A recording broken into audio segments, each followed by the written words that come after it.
اعوذ باللہ من الشیطان الرجیم، بسم اللہ الرحمن الرحیم، الحمدللہ رب العالمین، والصلاة والسلام علی سید المرسلین وخاتم النبیین، اما بعد۔ صحیح مسلم باب شعبان کے روزوں کا بیان۔ حدیث نمبر 2751، اردو ترجمہ۔ عمران بن حسین رضی اللہ عنہ نے روایت کی کہ رسول اللہ صلی اللہ علیہ وسلم نے ان سے فرمایا کہ تم نے شعبان کے اول میں کچھ روزے رکھے؟ انہوں نے کہا کہ نہیں۔ آپ نے فرمایا جب تم افطار کے دن تمام کر لو تو روزہ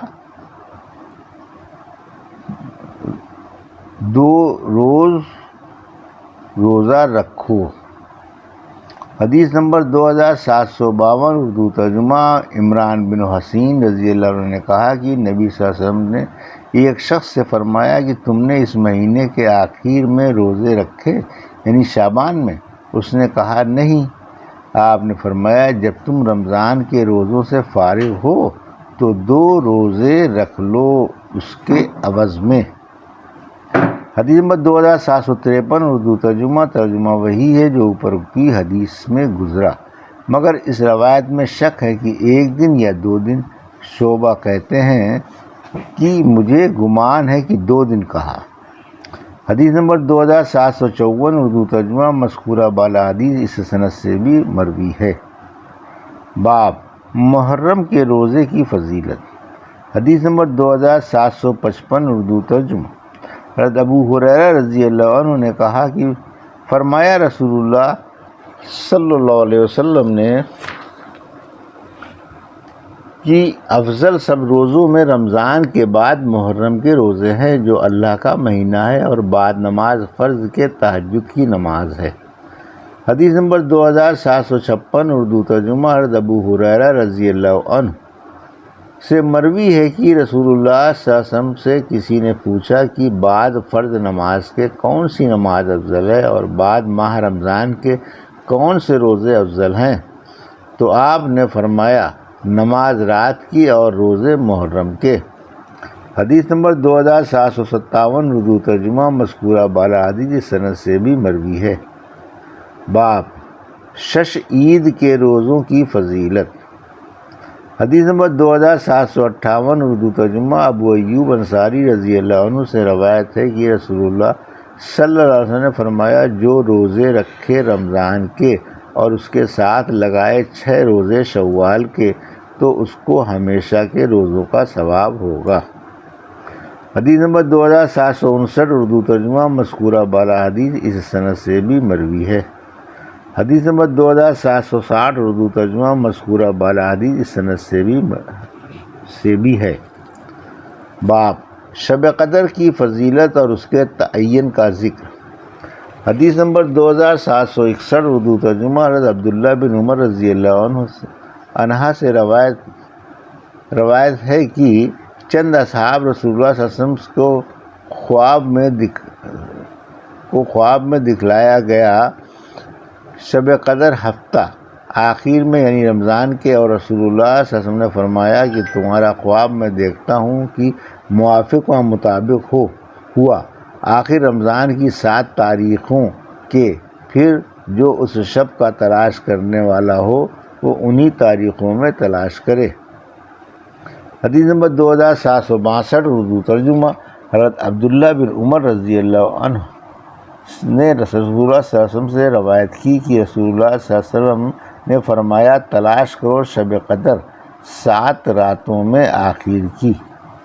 حدیث نمبر 2763، اردو ترجمہ۔ سالم نے اپنے باپ سے روایت کی کہ ایک شخص نے شب قدر کو 27ویں شب کو دیکھا تو نبی صلی اللہ علیہ وسلم نے فرمایا کہ میں دیکھتا ہوں کہ خواب تمہارا آخر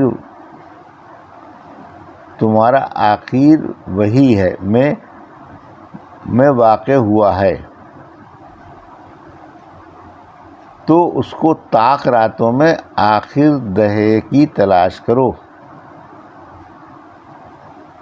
حدیث نمبر 2764، اردو ترجمہ۔ سالم نے اپنے باپ سے سنا کہ انہوں نے کہا سنا میں نے رسول اللہ صلی اللہ علیہ وسلم کی فرماتے تھے کہ چند لوگوں نے تم میں سے شب قدر کو 7 تاریخوں میں اول کی دیکھا ہے، یعنی خواب میں، اور چند لوگوں نے 7 تاریخوں میں آخر کی دیکھا ہے، سو تم آخر کی 10 تاریخوں میں تلاش کرو۔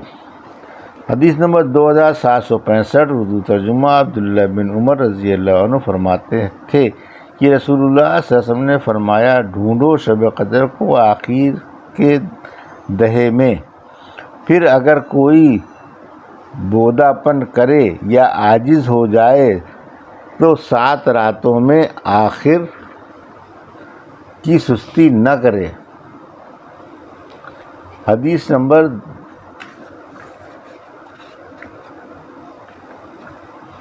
2766 اردو ترجمہ۔ حضرت ابن عمر رضی اللہ عنہ سے روایت ہے، فرمایا رسول اللہ صلی اللہ علیہ وسلم نے لیلۃ القدر کے ڈھونڈنے والے کو آخری 10 تاریخوں میں ڈھونڈنا چاہیے۔ حدیث نمبر 2767 اردو ترجمہ۔ حضرت عبداللہ بن عمر رضی اللہ عنہ سے روایت ہے کہ رسول اللہ صلی اللہ علیہ وسلم نے فرمایا، ڈھونڈو شب قدر کو آخر دہے میں، فرمایا آخری ہفتے میں۔ حدیث نمبر 2768 اردو ترجمہ۔ ابو ہریرہ رضی اللہ عنہ نے رسول اللہ صلی اللہ علیہ وسلم سے روایت کی کہ آپ نے فرمایا، مجھے خواب میں شب قدر دکھائی دی، پھر کسی میرے گھر والے نے جگا دیا، سو میں اس کو بھلا دیا گیا، اور حرملہ کی روایت میں ہے کہ میں اس کو بھول گیا۔ حدیث نمبر 2769 اردو ترجمہ۔ ابو سعید خدری رضی اللہ عنہ نے کہا کہ رسول اللہ صلی اللہ علیہ وسلم اعتکاف کرتے تھے مہینے کے 20 کے دہے میں، یعنی رمضان کے، پھر جب 20 راتیں گزر جاتی تو رمضان کی اور 21ویں آنے کو ہوتی تھی تو اپنے گھر لوٹ آتے تھے، اور جو آپ کے ساتھ معتکف ہوتے تھے وہ بھی لوٹ آتے تھے۔ پھر 1 ماہ میں اسی طرح اعتکاف کیا، اور جس رات میں گھر آنے کو تھے خطبہ پڑھا اور لوگوں کو حکم کیا جو منظور الہی تھا۔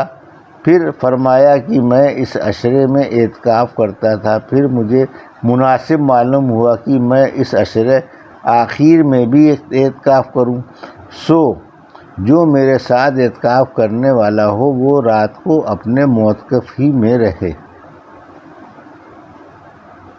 اور گھر نہ جائے۔ اور میں نے خواب میں اس شب قدر کو دیکھا مگر بھلا دیا گیا، سو اسے آخر کی 10 راتوں میں ڈھونڈو، ہر طاق رات میں، اور میں اپنے کو خواب میں دیکھتا ہوں کہ سجدہ کر رہا ہوں پانی اور کیچڑ میں، یعنی اس رات کے آخر میں ایسا ہوگا۔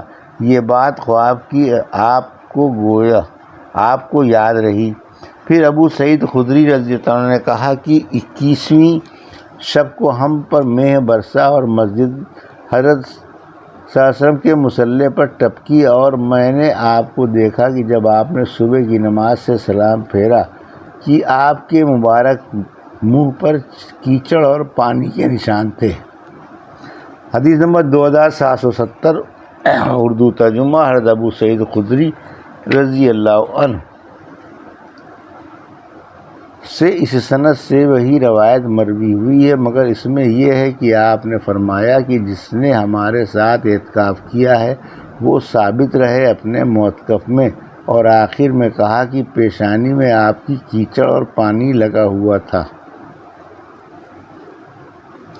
یہ تھی صحیح مسلم کی حدیث نمبر 2751 سے 2770 کا اردو ترجمہ، جو ابھی آپ نے سماعت فرمایا۔ اللہ سے دعا ہے کہ اللہ میں حدیثوں کی صحیح سمجھ عطا فرما اور ان پر عمل کرنے کی توفیق عطا فرما، آمین یا رب العالمین۔